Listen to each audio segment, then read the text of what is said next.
Você pode até não gostar, mas você tem que admitir que um dos animes mais famosos, de maior sucesso, é o Pokémon.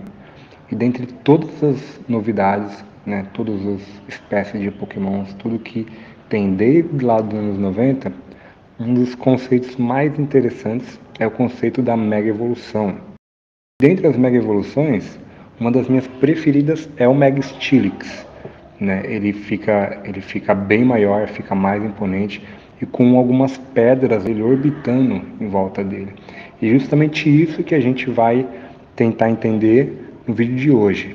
O que seria necessário do ponto de vista da física para que aquelas pedras fiquem orbitando em volta do Mega Steelix.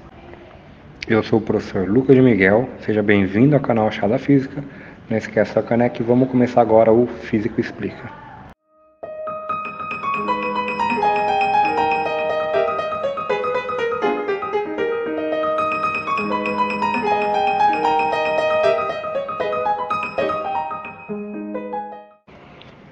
Muito bem, para a gente começar, algumas coisas alguns valores a gente vai ter que estimar.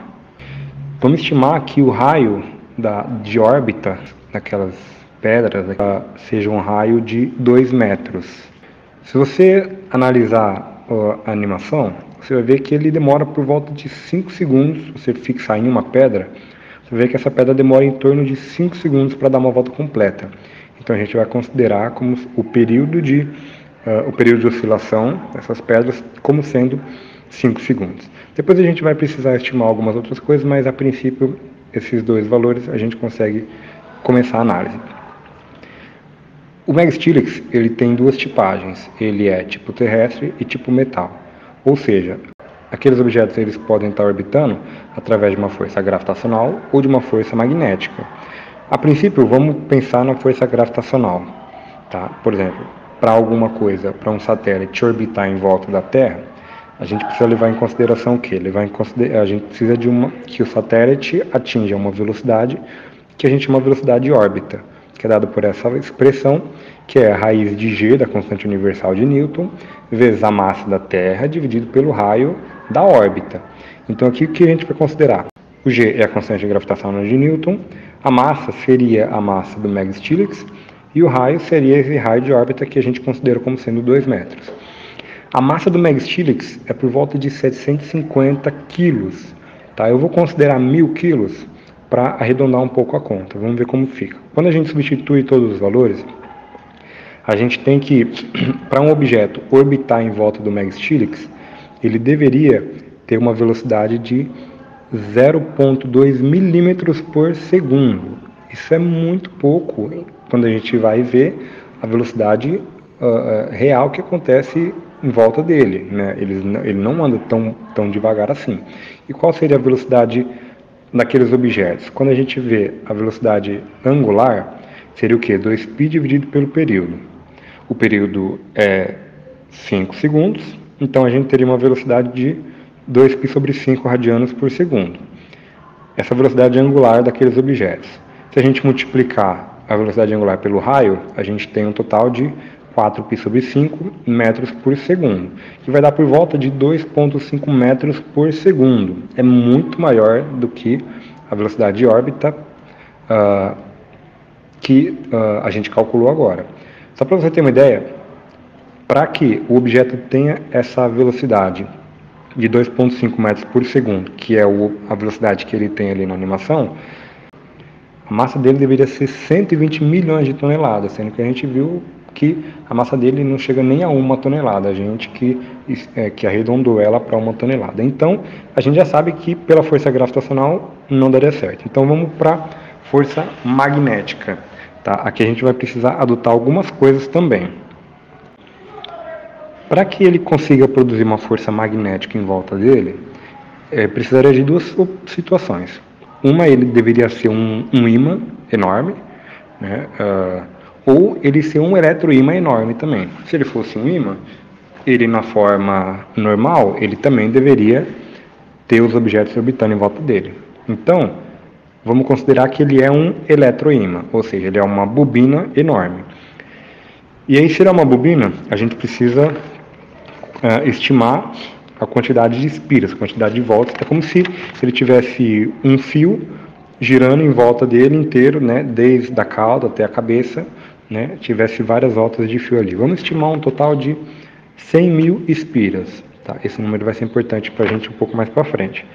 Quando a gente tem, e aí esse fio teria uma corrente passando, então quando ele se transformasse na forma mega dele, ele produziria essa corrente passando em volta desse fio, e através dessa corrente que aconteceria esse fenômeno das pedras girarem em volta dele.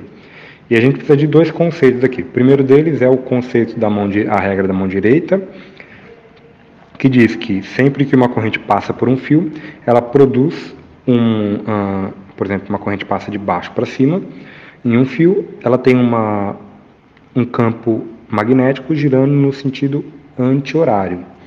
Tá? E aí quando a gente coloca isso como se fosse uma bobina, com várias espiras, se a corrente está de baixo para cima, o campo está indo de cima para baixo, como está demonstrado aí. Se o campo está de cima para baixo, e a gente tem as pedras orbitando em volta dele no sentido anti-horário, o que acontece? Pela regra da mão esquerda, a gente teria o quê? A força é o nosso polegar, o campo é o indicador e a velocidade é o dedo médio. Se o campo está para baixo e a velocidade está no sentido anti-horário, significa que a força vai estar para dentro, né? A força magnética, ela vai estar apontando para dentro. Ou seja, o Mega Stillix ele vai estar atraindo a pedra para junto dele. Como as pedras elas estão fazendo um movimento de rotação, né, elas estão girando em volta dele, elas têm uma aceleração centrípeta, consequentemente uma força centrípeta. E a força centrípeta ela é sempre resultante, ela apontando para o centro. E essa força centrípeta ela vai ser sempre a força resultante, ela não vai ser uma força a mais, que nesse caso seria a força magnética. Né? Se a gente consegue calcular a força centrípeta através de m vezes v quadrado sobre o raio, né? Onde esse m seria, então, vamos considerar que é a massa daquela pedra ali. E aqui também algumas considerações que a gente vai ter que fazer para aquelas pedras que estão girando. Vamos dizer que cada uma daquelas pedras tenha 50 quilos e também elas estejam carregadas, elas têm uma carga de 10 coulombs. Isso daqui também a gente vai ter que usar mais para frente. Substituindo os valores, a gente tem que a força centrípeta vai ter um total de 158 newtons, ou 16 π quadrado newton. Agora a gente vai precisar de duas outras equações, né? Uma é a equação da força elétrica e a outra equação do campo magnético. A equação da força a gente vai considerar o quê? A carga do objeto, a velocidade dele e o campo magnético. E depois o seno entre eles. Como ali pela regra da mão esquerda, o seno entre a velocidade e o campo magnético é 90, seno de 90 é 1. Ou seja, a força vai ser só carga vezes campo vezes velocidade. A velocidade a gente tem, a carga a gente escolheu, né? A gente considerou que aquele objeto tinha 10 coulombs, né? Então, substituindo o campo, a gente vai fazer isso para encontrar o valor do campo, a gente teria um campo total de 2 π Tesla. Tá? Esse é o campo que ele precisaria produzir a 2 metros de raio.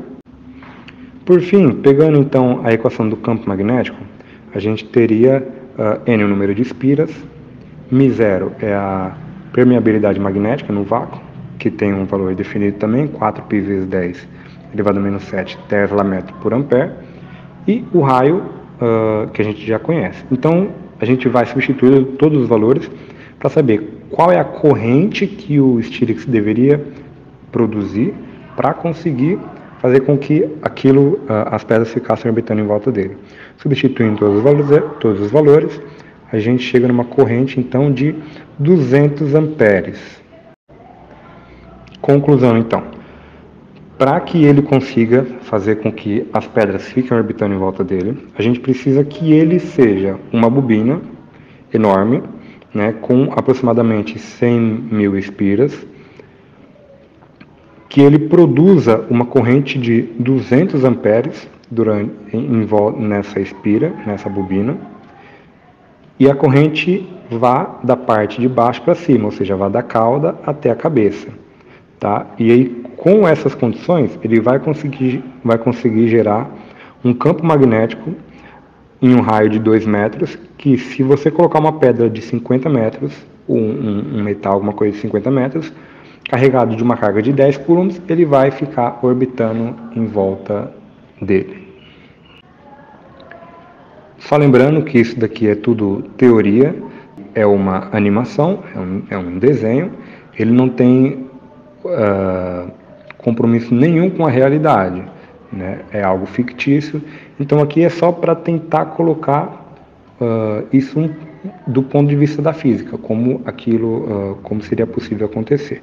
Se gostou, se inscreve no canal, compartilha com seus amigos. Obrigado por assistir e tchau, obrigado.